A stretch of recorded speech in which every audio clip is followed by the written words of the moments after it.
There we go. Right. So we are live, everybody. How you doing? This is Stuart, and we've got some members of the cast here. So let's start off. Let's go left to right as I see it. So we're going to start with Andreas. Hello, everybody, to everyone. Hello and good evening. And we've got Marcel as well. Hello, good evening, and welcome. So that's it at the moment. We've only got two. We're hoping that some more people come along later, but we've got a fair chunk of stuff to go through. I managed to put together a little list, so we're a bit more organised than last time. Let me just turn off that. Don't want those kind of noises coming through. Right, so top of our list, I had 20 seconds of celebration for Eddie Boyle leaving, but we've only asked for it. I'm not sure how long that's going to go, but I'm just going to go, come on! Yeah, fuck off, you bastard! At last. Anyone else got anything to say? The only thing I can think of saying is, besides immediate celebration, I've been celebrating that pretty much as the win, to be honest. But the only thing I hope is that we haven't paid his entire contract to get rid of him. That we have some sort of that we've met halfway and only paid like half of what he was owed for the rest of his contract or something like that. I'm sure Daniel would have organised something along those lines. Yeah, I think if we were going to pay him up, we'd have paid him up before the transfer window closed. I would imagine they would have said to him something along the lines of, well, we'll do it in February and you can have all your money, or we'll do it now and only half. Because if we did it in February, you couldn't play the whole season then. Exactly. I was a bit disappointed he didn't go because I've now got to go and buy Sam 4 pints because we had a bet on. So I lost that bet. And it looks like Matt's joined us. Yes. Hello. Mr. Pieri, how you doing? Very well, thank you. How are you guys doing? I'm good. Yeah, right. Yep. We're just celebrating the Adebayor contract, whatever, malarkey. Shocking, isn't it? Such a terrible situation that we can celebrate something like this. I feel like running the length of the field and kneeling down and sliding in front of the Park Lane. Right. I can't believe that guy. He's world class. That's what I can't get over. I'm gutted by that. He's just, yeah, he's such a terrible combination of quality and attitude. Oh yeah. I mean, he's got serious quality, but his attitude just stinks. I mean, well, I has can't he think. Still got that quality? Go on. I question: has he still got the quality? I think he's finished. Well, maybe. Well, but he had that burst with Sherwood, didn't he? What did he do? He didn't do that much. He's got a few goals. Yeah, what do you want? That's about all he did. He didn't contribute to the game at all, really. I guess. He's still lounging around out on the wing and all that. He just happened to be in the right place at the right time, pop it in the net. But I guess. It's the kind of thing that changes games, though. So you kind of have to give him a bit of credit for that, I think. I don't know. It's so difficult to tell what his true quality is because he so rarely puts in a shift that if he actually worked on his game, who knows? Maybe one of the reasons why he's been so effective is because he doesn't really care, so he can play with freedom. I think a lot of strikers care too much. So maybe if he actually tried, he'd be worse. I don't know. I can't understand. I can't get my head around the guy. I'll agree. As a game changer, he comes on and we play worse. Oh, it's like Tim Sherwood's instructions. Anybody see that? Aston Villa 2-0 up. Tim Sherwood goes to the sideline to start gesticulating and telling everyone what to do, and ended up losing 3-2. Yeah, that's why we got rid of him.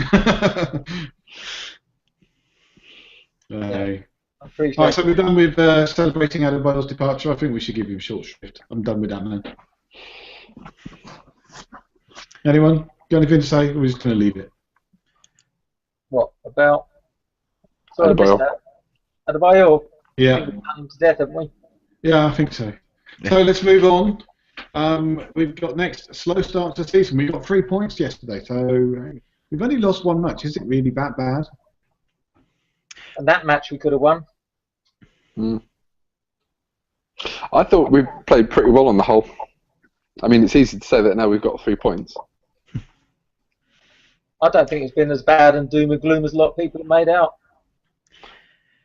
No, I still think if we looked at it as a few games into the season, it'll just be a slight slump, and we'd be focused on just getting out of it in the next few games. But because it's the start of the season, it's just so detrimental in terms of where you are on the table. But that kind of result could have, around Christmas, that kind of results could have left us a place or two lower than we would have been otherwise. So I don't think it's that bad. And seeing us, we're currently above Chelsea. I don't have any major issues with this. So. Yeah, a few of the games so far could have gone either way. I mean, I think some people might be saying we got a little bit lucky getting the result, but then again, there were other games where I feel that we were a bit unlucky to not get a better result. So I think on the whole, at this point, probably, what is it, a win, a loss, and 3 draws? Is that right? Yeah. Is that right? Yep. Yeah. Because we've got 6 points. Yeah. Yeah, I think that's probably fair. How many internationals in that team, the Sunderland team, who would have played the 2 games previously? I think they had about 8 or something in that team. Did they? Yeah. They should be better than that then. Yeah, they weren't exactly great international sides though. So, right. They're not coming from Belgium or England or anything like that. They're coming more like Azerbaijan or Armenia or something, those kind of places. Long way to travel though, if they did go to those places. Yeah, indeed. Well, no, not as far as Son Heung-min, whoever his name is. He went all the way up to Laos and then came back. So, he went a long way. I guess we're going to talk about him later. Yeah, I think we'll bring him up later. Right. He'll probably come up in the transfer section. Right. So, but getting back to your question, I mean, I think that it's always hard to get the first win under the belt. Especially get a couple of, first game, second game, people start to get a bit twitchy. Mm-hmm. So, I mean, I think perhaps with a win under our belt already, we might have got something from Stoke as well. People start to get a bit nervous, So I think it's perhaps just a result that we had coming, and maybe just nice to get it out of the way. One win off our ass. Although in fairness, that was actually a very nice goal. But very nice goal. We just needed something to go our way. Yeah. I think people are disappointed because we were in a winning position against Leicester. We were in a winning position against Stoke, and we threw it away both times. Certainly the Leicester game, I felt we threw that away. We really should have done better and should have held on to the lead. And then against Everton, we had so many chances to win that game. It's probably the best we've played this season, I think, that Everton game. So we could have had 12 points from the first 5 games. Decent Everton side by the looks of it, judging from the result last weekend. Yeah. Absolutely. So, I think people are disappointed, but I think if you look at the head-to-head, I think we might even be a little bit ahead of where we were in the same fixtures last season. Could well be. I haven't checked that. It's the Everton game then. Well, typified our season so far. We're struggling to finish, aren't we? Yeah, but we've only got one striker, which again I'm sure we'll come back to later. Well, I mean, but we wouldn't. I mean, if we had another striker, we wouldn't be playing a different striker. I mean, we'd be playing Harry Kane, wouldn't we? I don't know. I mean, I think it's just I don't think it's made a blind bit of difference that we haven't signed a striker so far, because Kane would have played every game anyway, wouldn't he? I mean, the bottom line is obviously it didn't help that he had a bit of a bad run of form, but you can't drop it because he needs to work his way through it. Yeah, I think Pochettino was pretty clear at the end of the last season. He said, after Sydney and the season he's had, and if he goes to the Euros, then we will give him a break. And he's not had a break. He's come straight back and played all the games this season. So, Yeah, I suppose he could have done with a slower start to the season, but so that means that we should have signed a striker early in the window, right? I mean, the window closure is already a bit late by then. Absolutely, we should have had somebody in place to give him a game off or 2 games off at the start of the season. The Man U game, he's probably the kind of player you want in a Man U game, but then you've got Stoke, Leicester, either of those 2, we probably could have played someone else. Does he really need a rest? I'm not sure I buy into that. I don't know. People talk about him looking tired. I think he just needs a goal. I mean, he's looked lively. I agree with that. I think he needs a goal, but at the same time, he's missed chances he would have put away last year, and Pochettino and the team at Tottenham, they're the ones who are going to be looking at data and they're going to know whether or not he needs a rest better than us. Mm-hmm. He seems to be doing a soldado. Puts the effort in, plays well, but can't hit the back of the net. Yeah. Oh, hit the back of the net. As in, get it on target. That's your usual line, isn't it, Marcel? Yeah, something like that. Yeah, sure, with some extra lively words. Talking about that, West Ham have scored. Have they now? We need Newcastle really to put Chelsea down in relegation zone, but never mind. Anyway, carry on. But in terms of Harry Kane, I think in a way he is really trying and he's getting himself into those positions, and I think he might become a bit better once we get Eriksen back, because he'll be Danish. First of all, Danish, of course, but he's a lot more creative, and I've seen Denmark during the international missing Eriksen and not being able to create a single chance. 2-0 games, extremely boring games as well, and it was so obvious we were lacking Christian Eriksen to create the chances. And I think. Go on, sorry. Yep, it was Denmark playing. So no, sorry, I was about to say. I didn't realise I interrupted. Who would you say is more dependent on Eriksen's playmaking, Spurs or Denmark? Denmark definitely, because we still got some players like Chatley and Son, and I would say we about both of them, but Spurs have got a few more players that will be creative and can create chances and keep passes as well. Whereas Denmark, there is just such a big gap between the playmakers from Eriksen to the next level. Yeah, okay. I guess that's what I expected you to say. Right. I mean, we're missing him, but maybe I guess it depends on what quality turns up for Denmark as well. But I think we've got some players around. I mean, but yeah, we have missed him. We've missed that playmaking quality. And Mason's been sort of chipping in, or at least in the last game, he was doing a little bit of that. I was quite shocked about Lamela when he came on. He actually looked good in that middle. Yeah, I agree. He did. I'm not his greatest fan. I think Eriksen's often kept him out of the team. And while Eriksen's injured, maybe I think last season didn't Lamela play well when Eriksen was out of the team as well? I seem to remember, early in the season. Yeah, Lamela's preferred position is at number 10. He wants to play at number 10 and not the winger position. But because we've got Eriksen, that is where he's going to play.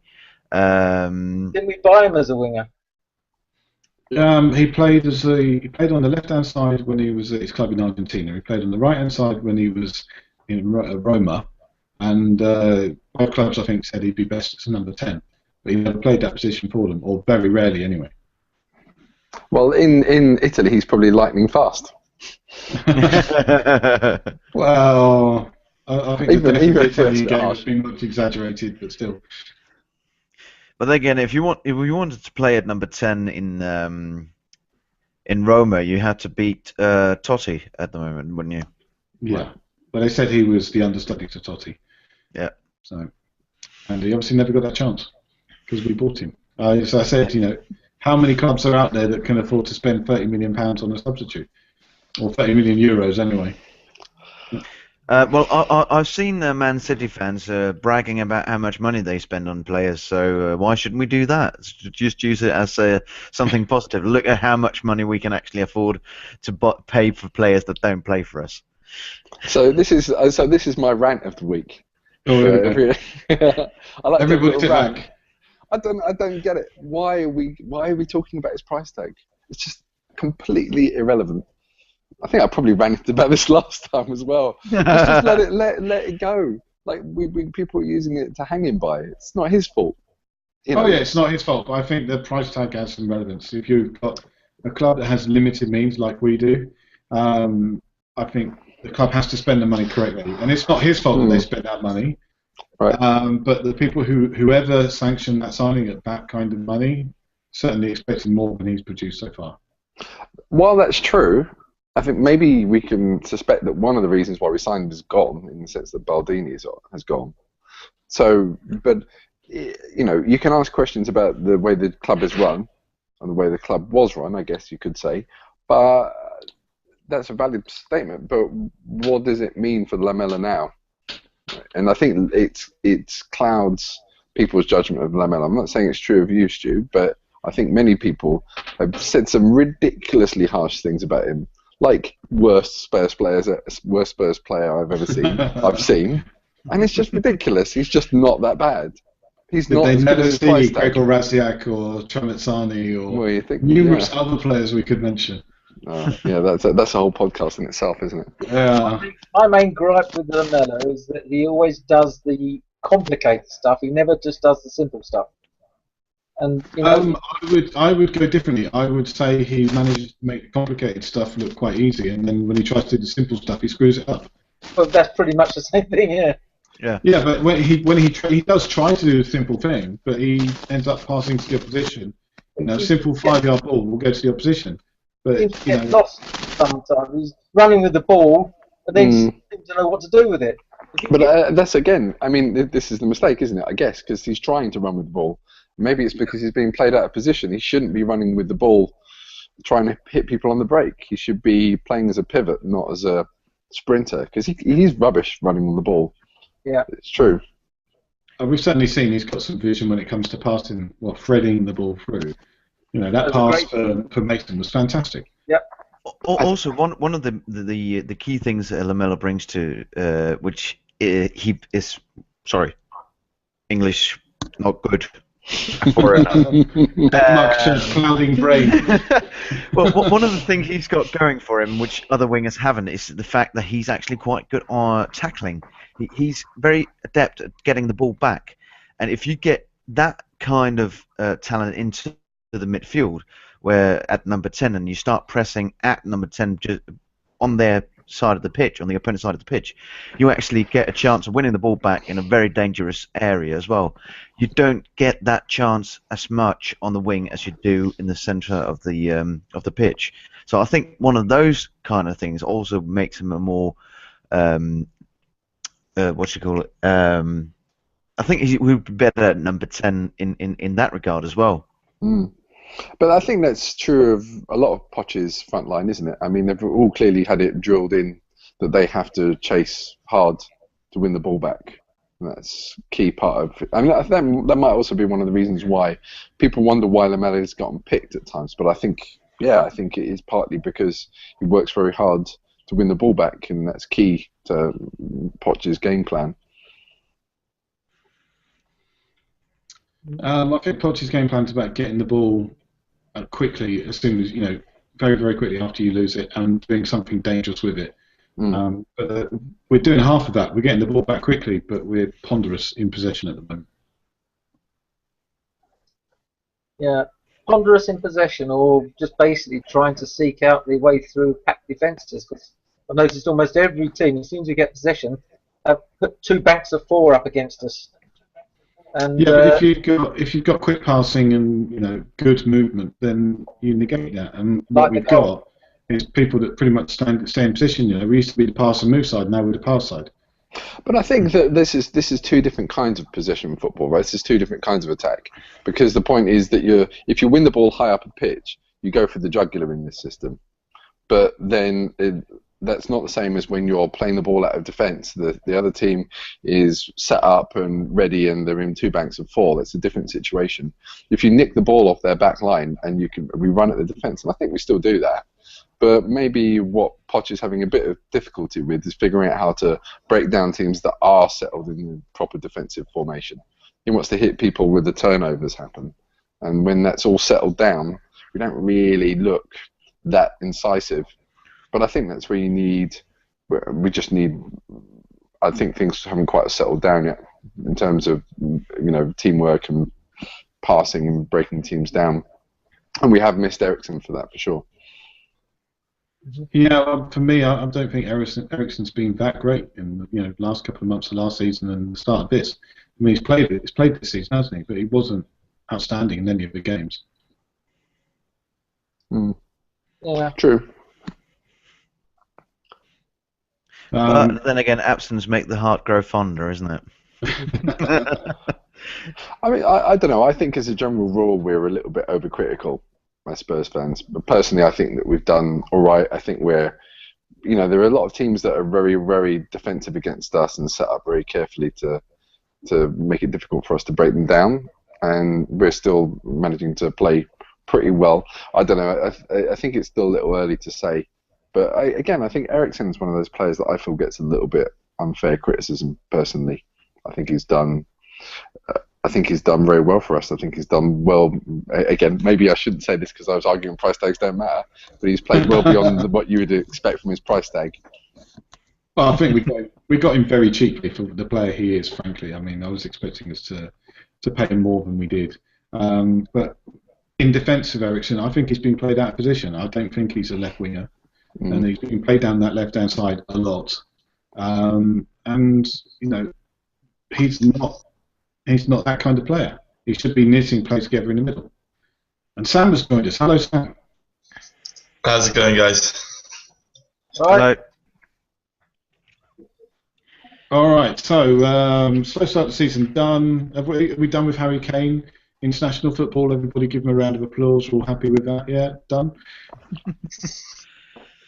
Shall we have a bit of a chat about the transfer window and how has the transfer window left us short in fairly important areas? I think I'm going to take the controversial stance and say it hasn't. Obviously, we need a backup striker, but we've got Clinton and Gian, and we've got Son as well, who can cover the position of supporting striker or another striker. I think what we've done is offload a lot of players that Pochettino don't want, and then we've freed up a bit more money in terms of keeping a smaller squad, but paying the smaller squad a bit more in wages, and therefore getting a bit fewer but better players. Good call. Anybody else got anything to say on this? It's obvious we could have used another striker, but we didn't, and I'm glad that we didn't panic buy somebody who Poch didn't really want. I think that boils down to that. I'd rather we go like Andreas said with G and Son as backup strikers, rather than sign bloke X from such and such a club because he was available at the last minute.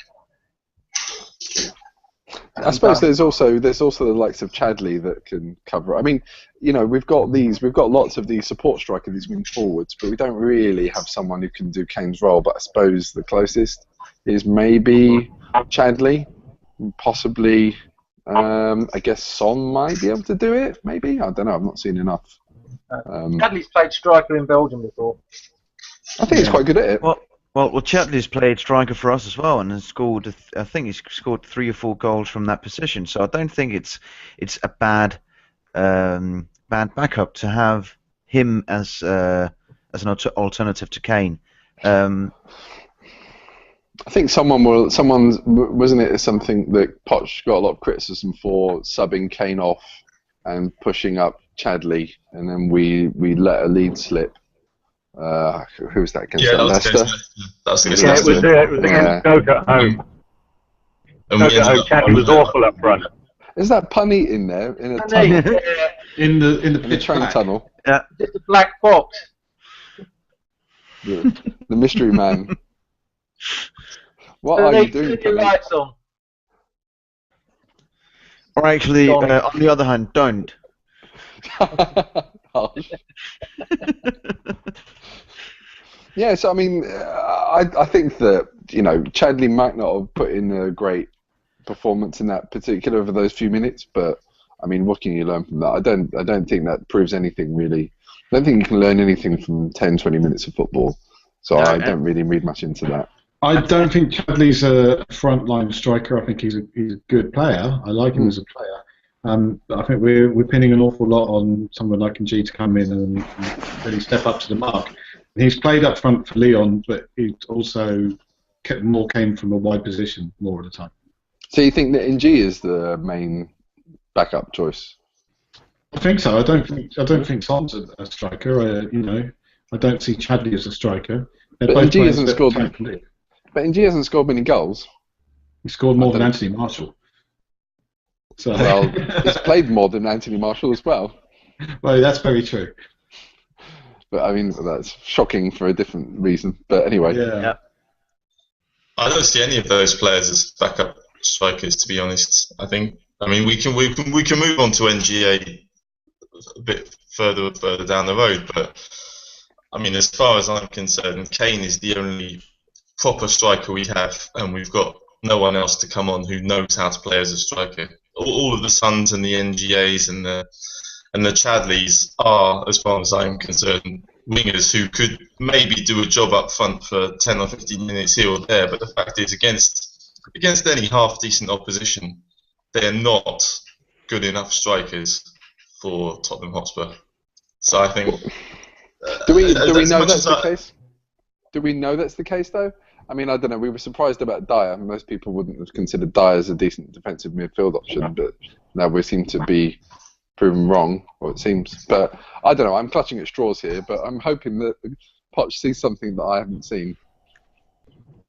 It's something that still worries me about Poch's selections in terms of transfers. You know, going all out for Berahino, that to me was more of a Levy type deal than a Poch deal. I looked at it and said, right, okay, he's young, he's English, and he's got a chance to go up in money. I don't see him being the kind of player that can fit in and take over Kane's position, or anyone really who can. Well, he has played in tandem with him, but I don't see him playing the one up front, which I don't think he did very much for West Brom. So, well, in fairness, Poch does like young and English. I mean, not usually that expensive, but yeah, the price thing was weird. You know, going that high. Panit, if you're trying to say something at any time, we can't hear you. He's gone again. Yeah, I'm still going. It's nice and black there. I think it's in a very dark room. Maybe you should disconnect and reconnect, Panit. Okay. Have we heard that? Yeah. I really want to know where he is. Is he in a nightclub? He's in the loo. I'm travelling. Travelling. Travelling. Oh, right. Was that a car? He's in the train's toilet compartment. Hiding from the ticket inspector, I know that one. But yeah, Stuart, to get back to your original question, I think the transfer window has definitely been a massive success in terms of getting rid of all the players that the club or Pochettino didn't want, and bringing in a few pretty promising players or interesting players that should be able to fit into the team quite well. I quite like the look of what's the right back called? Trippier, Kieran Trippier. He looks good. Alderweireld has stepped into the first team easily enough. Son, to be perfectly honest, I don't know enough about because I don't watch any German football.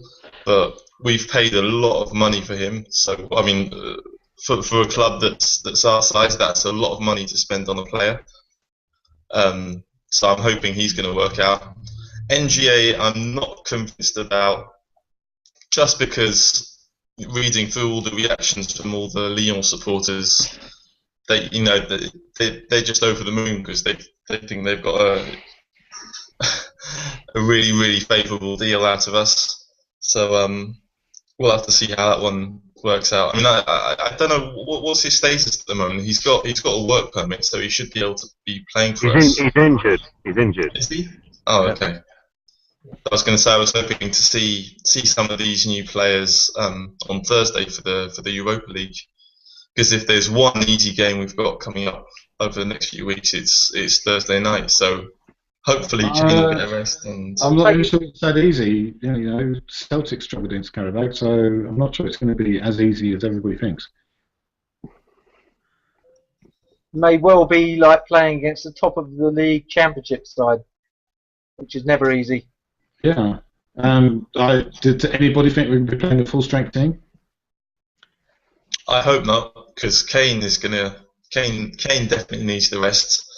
Dyer, I think he should play. Matt, that's your answer to the contrary. He should play Kane. Kane should play. He needs a goal. He needs a goal for Tottenham. I wouldn't normally say it, but I think he could do with the goal more than he could do with the rest, personally. Well, you could always come on for the last 20 minutes when everyone's tired.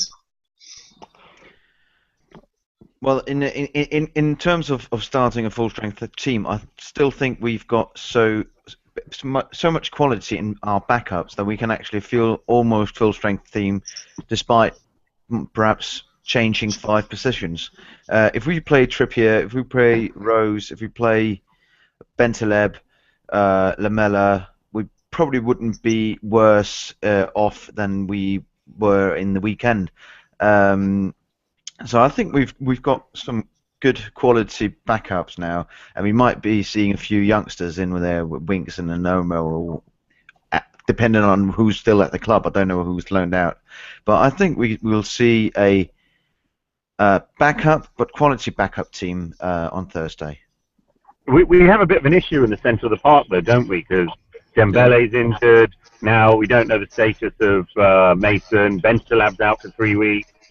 Ericsson's out. Dyer going to be? Ericsson's injured. Is Dyer going to be, at risk considering, he's playing every game at the moment? So we're in quite a bit of trouble in the middle three, aren't we? And I'd imagine he's playing pretty unscrewed tonight. Go on, Sam. No, I was going to say, if that's the case, I'd imagine that Tom Carroll would come into midfield and play as that kind of number 8 role. If all those players are injured, because I don't really see who else can step in. It would have to be Dyer and Carroll. I'd be quite interested to see Winks play. I think he's a good little player. I think he's potentially possibly better than Carroll is already. From the little bits I've seen, he's looked like a real quality little guy. This is all fascinating, but I'm much more Hopefully interested you'll in get what 40 minutes. I'm much more interested in what Panit's doing. Yeah, I think Panit's driving home. He is driving, isn't he? He's driving. Wow. I'm actually in standstill traffic on the M1. I'm hands-free, don't worry. So you've got plenty of brain power left over for us. It doesn't take much. I love the fact how it looks like one of those American sitcoms where they have cameras in the cars and they're sitting talking. Right. It's like an episode of Seinfeld. Yeah. All right, so moving on, I think we've done the transfer window, but I think the last thing on the transfer window is that statement from Daniel Levy saying that Pochettino had a plan and he only wanted to bring in players if they certainly fitted their system. Does anyone actually believe that? Yes. I disbelieve it. You don't disbelieve it? Well, no reason to. Why? I don't know. It just seems a bit too convenient. We managed to get everything we wanted, and nothing else fell through. Well, I mean, looking back on it again, I mean, there's the only I'm sort of harping on about this, I guess, but the main concerns we had at the end of the window were defensive midfield and striker, and I think they were the main concerns we had at the start of the window. Sure, but we didn't do anything about defensive midfield, and lo and behold, we have a defensive midfielder. And he's got, wow, we are literally looking at traffic now. This is the best podcast ever. I'm sorry. Again, I'm not interested in what I have to say. I'm just looking at Panit. By the way, if you just push Panit's image in the bottom there, you'd actually just get him and not anyone else to talk. 24 hours. Okay, I'm happy. I've got the Panit. Brilliant. What was I saying? Oh right, yeah. I mean, I don't care anymore. But I mean, there's one. So I think one of the other areas we were concerned about was wing forward. We want some pace in the team. We've got that. They're not coming through yet because they've only just arrived. In G and Son. But they look like, we were talking about our progressive play and breaking teams down, but there's some pace there between those two players, and Townsend's back as well. So all of a sudden we've got this pace coming into the side, which is great. So we have something we lacked, and we seem to have more of it. Fine. And we needed a defensive midfielder, and we seem to have a defensive midfielder from somewhere. So fullback defense looks that we've got more cover. Got rid of Kabul. Well, I suppose that was before, but so we're looking better. And also, what's the name of that guy? That centre back we haven't seen at all. Wimmer.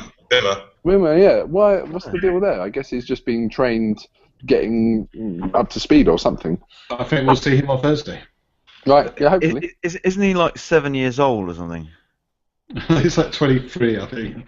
22, 23. He's not quite that young.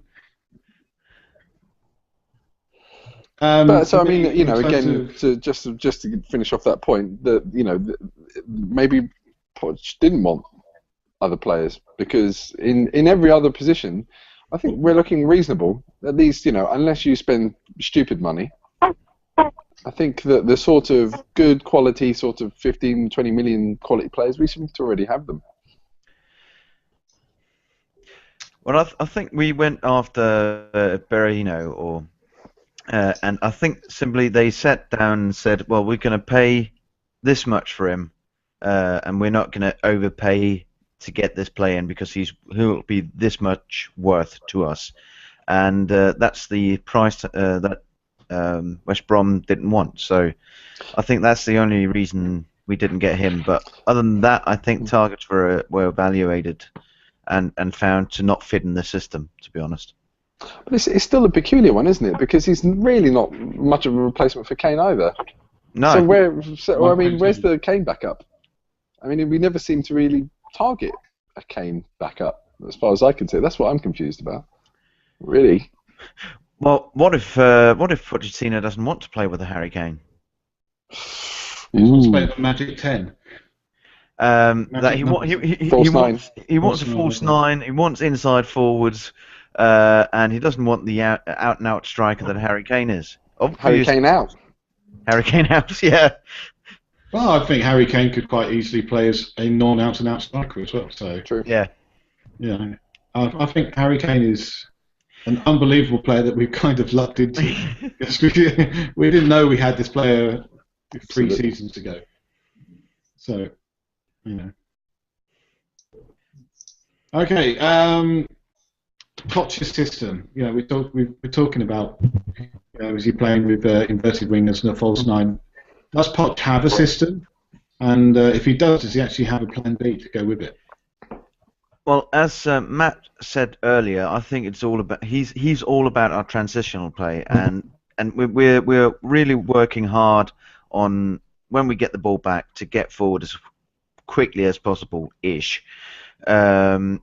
because that is where we will have the most space to get chances through and stuff like that. So when we meet Stoke and teams like them, where they won't be that completely much out of position, that when we get into a transition and going towards their goal, they'll be in their places as soon as we're getting forward.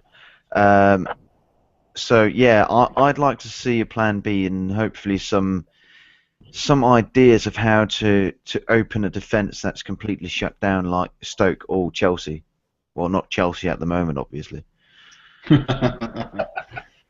I think that's got to be one of our major concerns, because we've really, really struggled to break teams down and to create chances, I feel, over the past, ever since the beginning of the season, really. I mean, we keep the ball well, it's nice, tidy passing, and we just pass, but as soon as we get to the final third, I find that we really struggle to create clear-cut chances. Yeah, there's been very little passing that has really hurt the opposition. It's only when we've actually seen midfielders push on and really make that difference by running beyond the last defender. So, we've seen it a couple of times from Ali and once, I think, from Mason. Although there was a Mason chance in the Everton game, wasn't there? Well, there was once, I think. Or what about the last goal? That's the ones I was talking about. Oh, right, yeah. No, absolutely. That's a great example of how it should be done. We should be doing more often, I think. But didn't Mason do that as well another time in the Sunderland game and hit the post as well? Or am I remembering a different game? Defoe hit the post and Sunderland hit the bar again later on, but I don't remember Mason hitting the post. Oh, well. He had a shot from distance, which was pretty weak. Oh, yeah. Well, I didn't see the game for reasons I've explained earlier. But, yeah, I can see how you can mistake Defoe for Mason quite easily. Yeah, they look exactly the same kit as and everything. But yeah, so I mean, go on. Touching on Ali, I think he could be maybe one of the answers to that, because he seems to run around and put the fear of God into defenders. I think he needs to polish up a bit and get a bit more experience, obviously. I think he could be useful for that. So it seems to be playing almost as the second striker at times, which is a bit of a surprise. Does seem to be, doesn't he? I mean, it's not. I struggle to figure out what kind of a player he is, because he seems to be playing kind of like everywhere. But against Sunderland, he was playing as almost as a number 10. Mm. I think he's one of these players who can do extremely well in a number of positions. When he played against Man U last season, he played very, very deep, and he was fantastic there. And we've seen him play in attacking positions this year and do very well. He seems to like getting in goal-scoring positions. He's not shy. Yeah, I love the nutmeg. Big smile on my face when he did that nutmeg. I was like, oh wow. Yeah. So striker, right? You think he's going to be the striker? Definitely. If we're really, really desperate. I just had one of my little stat checkups, and it looks like Ali had 42 touches last on Sunday, which was yesterday. Yeah.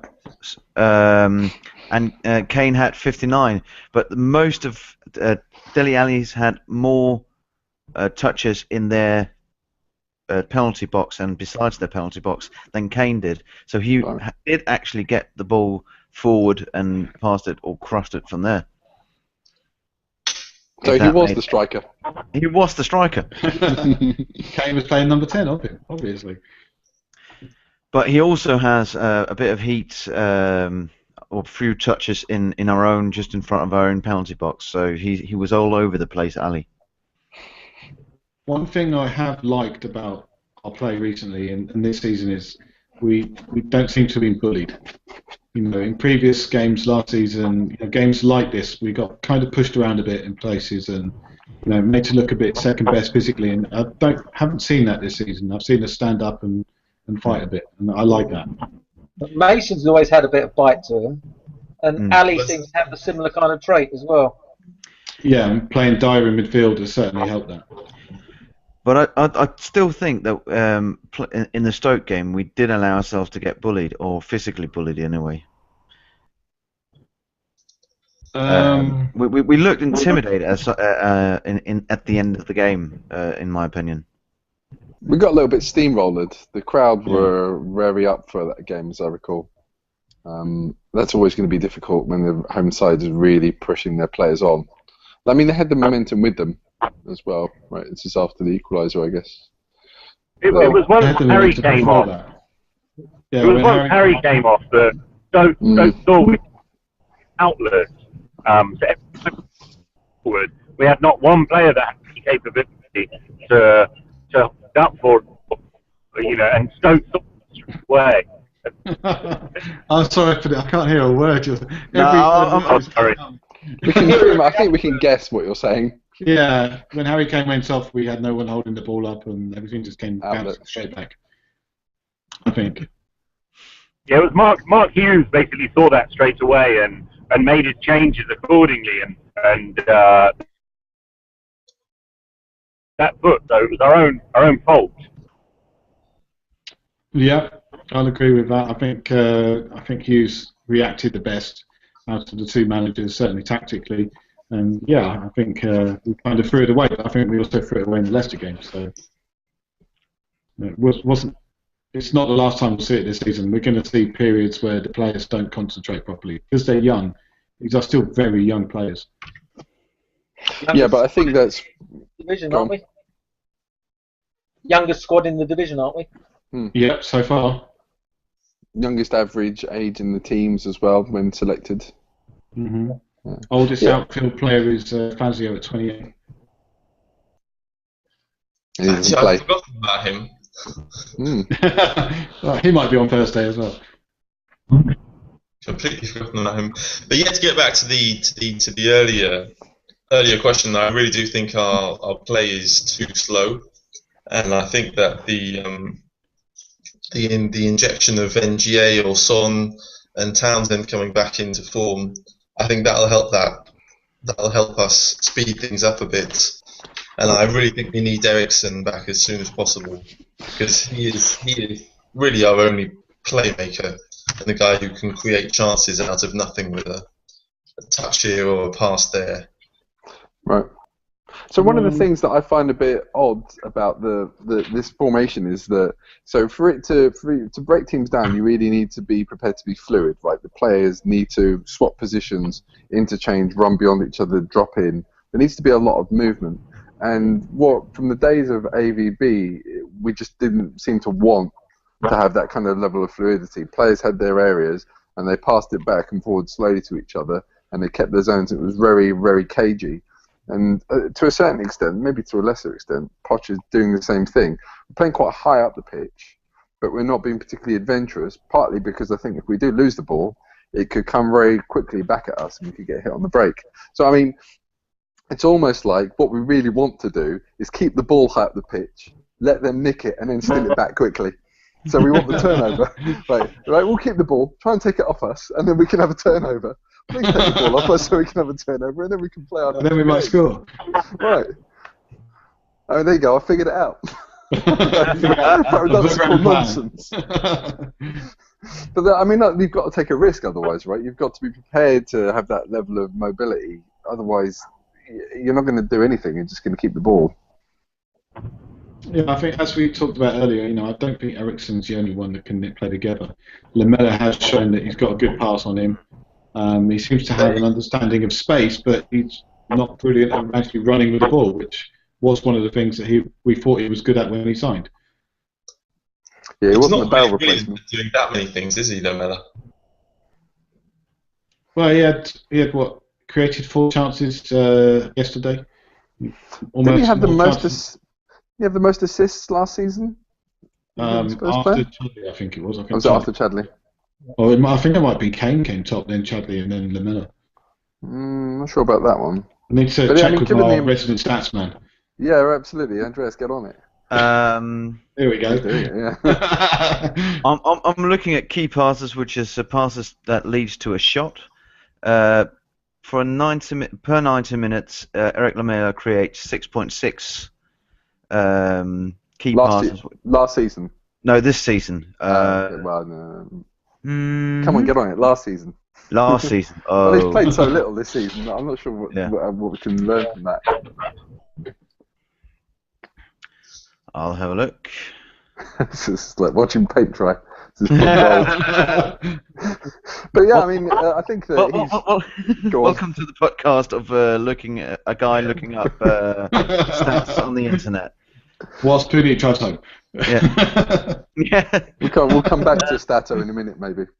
He had 1.8 key passes in per game last season. Compared to. Well, I could.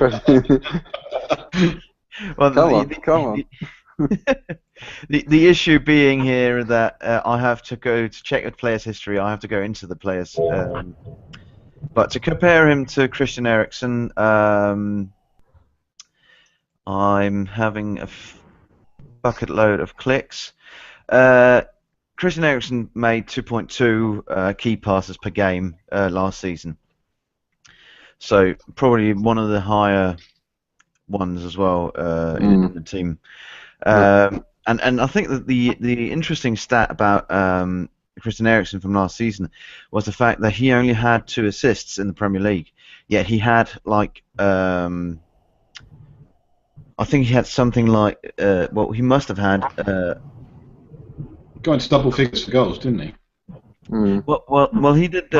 He did make key chances. So he set up assists for shots that didn't turn into goals, and he was one of the people with the highest amount of key passes made. I think he had the most key passes in the league last season, and then only had 2 assists. Despite so the answer to that is he was passing to Townsend every time, clearly. Yes. He was shooting from the halfway line. Or Soldado. Yeah. Although that is something that's continued this season, because this season I think we were the side that had the highest number of chances on goal. It's in shots on target, and one of the worst conversion rates as well. So, Yep. If that's right, which I think it is, and I wouldn't be surprised if that's carrying over from last season as well. Well, shots per game is currently led by Arsenal. We don't want to talk about that. No. But so I mean, I think that anyway, the Lamella's assist rate was actually very high last season, and higher than maybe his assists per pound spent is quite low. That doesn't This matter. is a new statistic for us. Okay, so we've only got a couple of things left that we need to talk about, I think, and we've got to end this in about 7-8 minutes. Okay, so very, very quickly, is there a curse on the Spurs central midfield at the moment? Because Mason injured, Dembele, Ericsson, somebody else like Bensled, Is Dembele injured? I missed that one. Oh, I forgot. Bensled's out for 3 weeks or something, some kind of injury. Well, I think if Pochettino can turn Dyer into a central midfielder and Eric Lamela or Dele Alli into a striker, I'm sure there's someone that could come in and do a good job in central midfield. Fazio. I think if Fazio up front.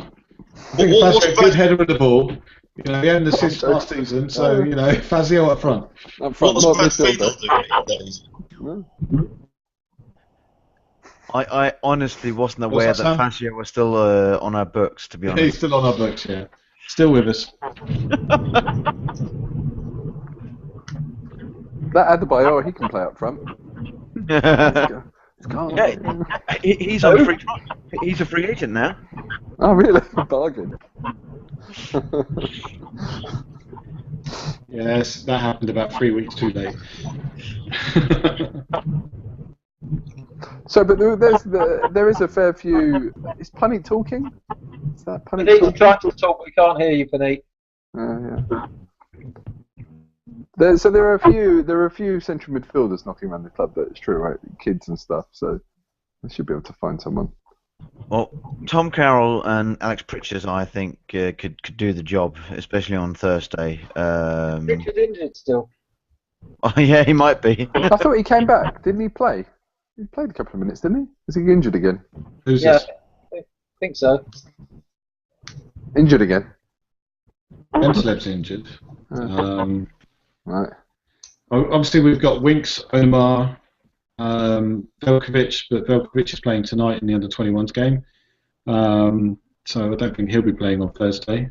So there are players to come in, and I don't think Dyer's the kind of person who really suffers too much from burnout, so he can probably play a few more games. I tell you who should be playing central midfield. Sticking my neck out. Vertonghen. That guy is not a defender. He's a central midfielder. It has been said before. Yeah, okay, I guess it has. I think I'm not he's sticking my neck out as far. But Wimmer, stick Wimmer in central defence and push up Vertonghen. He'll probably hate it. I think It'll probably be Vertonghen better was there. the better defender yesterday. He's a bit of a Adam spoiled Burrell brat, was the isn't he, problem. Vertonghen? Sorry, Sam? I was saying he's a bit of a spoiled brat, isn't he? A bit of a moody bastard. Well, yeah. Seems that way. But he's a Premier League footballer, so what would you expect? Yeah. Bloody Flemish as well. Well, you can say that. The rest of us have to keep our mouth shut. Anyway. All right, guys. Very last thing before we go. How many points are we going to get against Crystal Palace and Manchester City in our next two matches, league matches? 6. Are they both at home? Yeah, they're both at home. Yeah, 3. Yeah. Sorry. I can't see Man City losing anything this season. No. I don't think we're going to see an invincible season from them. I think I would be very happy with 3, but 2 is probably what we're going to end up with. I've just noticed that no one's scored against Manchester City this season. No one. Yeah. Really? There's a nice big 0 on their goal against. Yeah. Harry Kane. Yeah, time for Harry to break his duck. Yeah. I say 4 points. 4, so that's a win against. No, let's not push it. Let's not go for details. Sam, what do you reckon? I think the only points we'll get will be against Crystal Palace. We might be able to sneak a 1-0 win against Palace. I think we'll do all right against Palace. The thing is, Palace is stuck right between the Europa League and a very important game against our